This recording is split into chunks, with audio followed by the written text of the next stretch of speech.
Lovely dog. Thank you. Good though.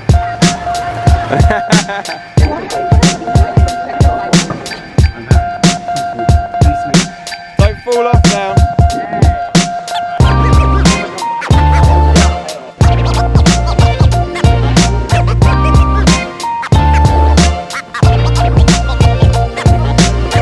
Can you believe that every single year 3 million people sit the IELTS exam? We've come to the birthplace of where it all began for the IELTS exam to see whether native English speakers can pass this test without any preparation.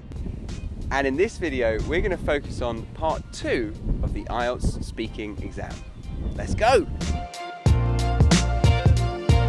For this video, we have teamed up with a language learning app called Cambly because we think they provide a really great and innovative way for you to turn downtime, which is time where you're not active, you're not working, into productive speaking practice. Imagine one day you are just sitting in the park admiring the Queen's lovely swans, but you don't have anyone to talk to and you want to practice your English. One thing you can do is get this app onto your mobile telephone, and all you need is connection to the internet, and you can connect with native English teachers from all over the English speaking world at the click of a button. So this app is brilliant for people who are really busy. It's available 24/7 and it means that you don't have to plan your lessons ahead of time. So if you want to give Cambly a go for free, then use the link in the description box below and you'll get 15 minutes of credits given to you. And then if you really like it, you can sign up to any of their plans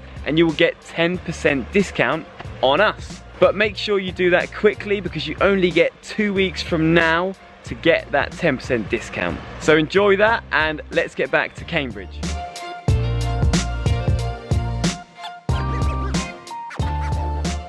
I want you to say what kind of book it is, what it's about, what sort of people would enjoy it, and explain why you like it. I don't read books. I don't read books. Okay.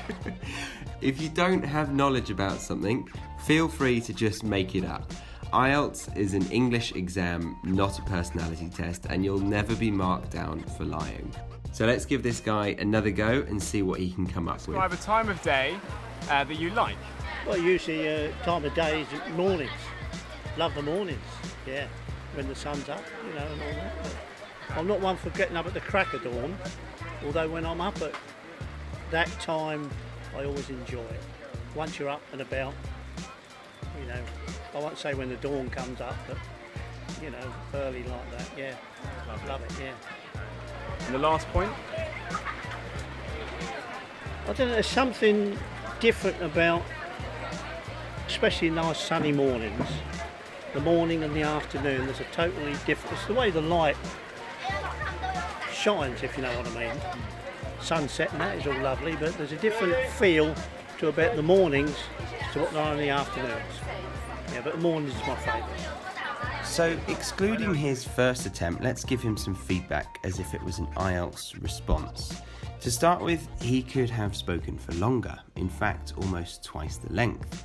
He didn't use many tenses, he had a lot of hesitations, although he did have some nice colloquial use of English with some idiomatic language like I'm not one for, getting up at the crack of dawn, or if you know what I mean.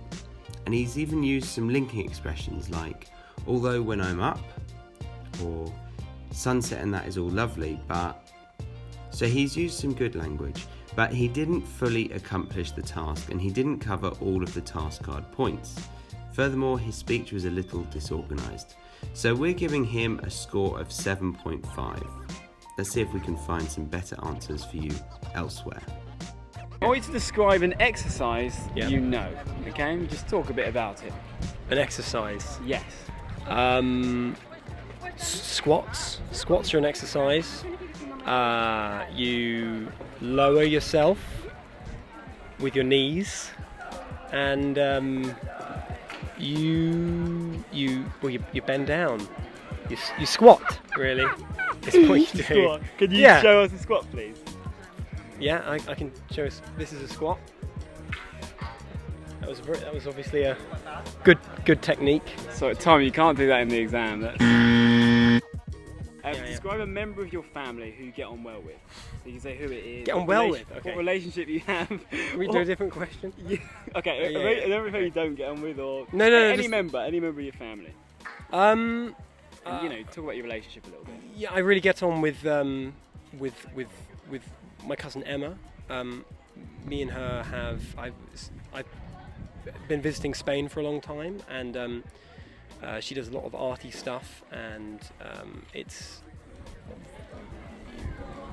we share a birthday within 2 days of each other. So I have my birthday, then she has hers. So we're kind of birthday twins amongst all the cousins.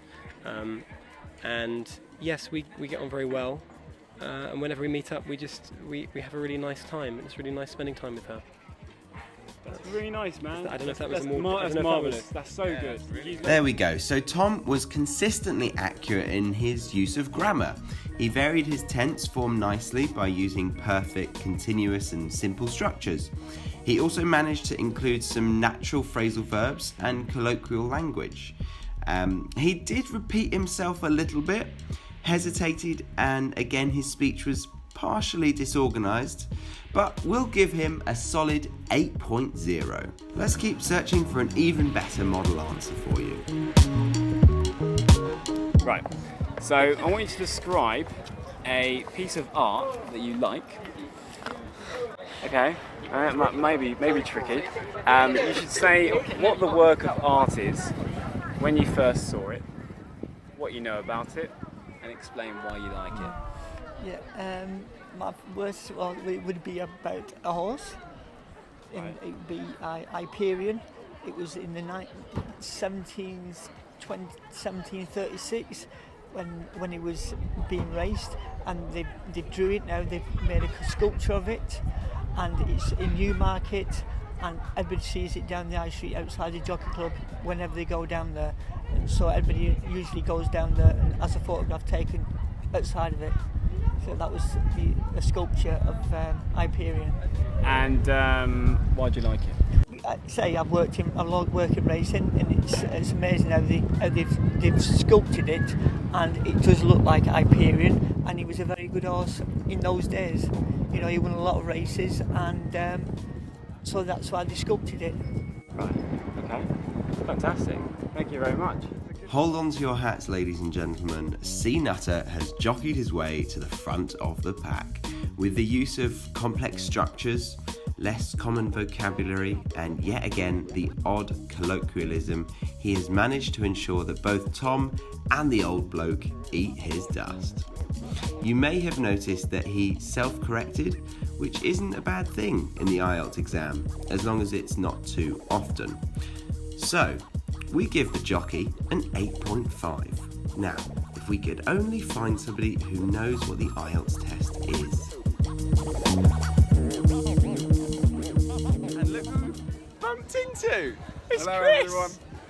Nice to see you all. Describe a book you have recently read, and you should say what kind of book it is, what it's about, what sort of people would really enjoy it, and explain why you liked it. I recently picked up a book about teaching English in the classroom. So this book explains all the approaches and methods that any teacher needs to know in order to teach English effectively. It would be appropriate for anyone who's either been teaching for a while or wants to take up teaching in the future as a profession, because it covers everything comprehensively.